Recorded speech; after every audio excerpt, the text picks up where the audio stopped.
Bonjour, et merci d'être sur cette chaîne. Je suis le petit lutin, Twig. Et je vais te raconter mon histoire. Léo et le dragon. Léo est un petit garçon de 8 ans, qui vit dans un village au bord d'une forêt. Il aime beaucoup explorer la nature et découvrir de nouvelles choses. Un jour, il entend parler d'un dragon qui habite dans une grotte au fond de la forêt. Il décide alors de partir à sa recherche. Léo est très curieux et il n'a pas peur des dragons. Il prend alors son sac à dos, sa boussole, sa lampe torche et quelques provisions. Il décida donc de se mettre en route, à la recherche de ce dragon mystère. Une fois toutes ses affaires prêtes et rangées dans son sac à dos, Léo dit au revoir à ses parents, qui lui font promettre de revenir avant que la nuit tombe. Il les rassure alors et leur promet qu'il sera très prudent, qu'il ne prendra aucun risque dangereux, qu'il ne fera pas de bêtises. Léo part alors avec un grand sourire et un sentiment d'aventure, de fierté et de liberté. Il traverse tout le village en saluant de la main tous les habitants qu'il croise.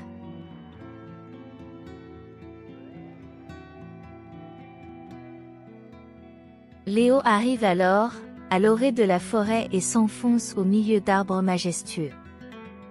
Léo marche pendant très longtemps dans la forêt, en suivant les traces du dragon qu'il aperçoit parfois sur le sol. Il traverse des ruisseaux, des clairières, des buissons, et il admire tous les animaux qu'il rencontre sur son chemin. Il se sent heureux et libre.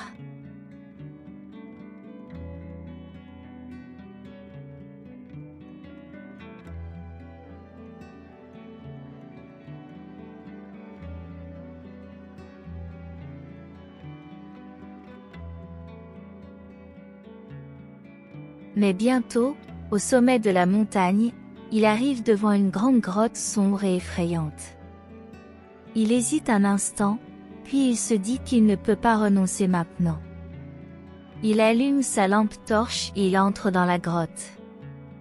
Il fait très froid et très sombre dans la grotte. Léo frissonne et serre son sac contre lui. Il avance lentement, en faisant attention à ne pas trébucher sur les pierres ou les racines. Il entend des gouttes d'eau qui tombent du plafond et des échos qui amplifient les bruits. Il se demande alors à ce moment précis s'il n'est pas en train de faire une grosse erreur. Léo avance prudemment dans la grotte, en écoutant les bruits très étranges qui résonnent autour de lui. Il sent une odeur de soufre et de fumée l'envahir. Il voit des ossements et des restes de repas du dragon. Il a un peu peur, mais il continue tout de même à avancer. Soudain, il entend un rugissement terrible qui le fait sursauter. Il lève les yeux et il voit le dragon qui le regarde avec ses yeux rouges, et sa gueule pleine de dents effrayantes. Le dragon est énorme et terrifiant. Il crache du feu et il s'apprête à attaquer Léo. Léo se fige sur place, incapable de bouger ou de crier. Il sent son cœur battre à toute vitesse dans sa poitrine. Il pense à ses parents, à ses amis, à tout ce qu'il n'a pas encore fait dans sa vie. Il regrette d'être venu ici, il aurait dû écouter les conseils des adultes qui lui disaient que les dragons étaient dangereux. Léo reste paralysé par la peur. Il pense qu'il va mourir. Mais au lieu de fuir ou de se cacher, il décide de faire face au dragon. Il sort alors de son sac à dos, un livre qu'il aime beaucoup et qu'il a emprunté à la bibliothèque du village. C'est un livre sur les dragons, leur histoire, leur mode de vie, et leur langage. Léo ouvre le livre et il commence à lire à haute voix et lentement, des passages qui parlent du dragon qu'il a devant lui. Le dragon est surpris par cette voix humaine qui lui parle dans sa langue, la langue des dragons. Il arrête soudain de cracher du feu, il écoute attentivement ce que dit Léo. Il se rend compte que Léo n'est pas un ennemi, mais un ami, qui veut le connaître et le comprendre.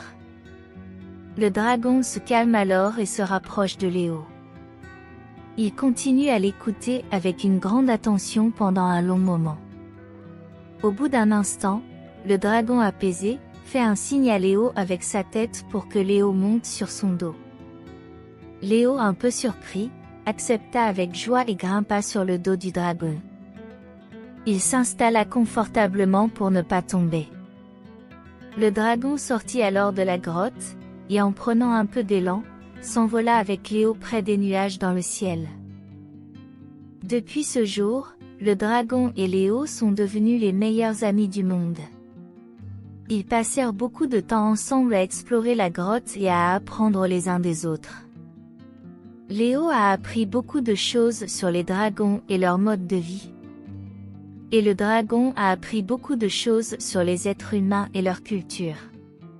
Ils se sont promis de se revoir très régulièrement et de continuer à apprendre les uns des autres.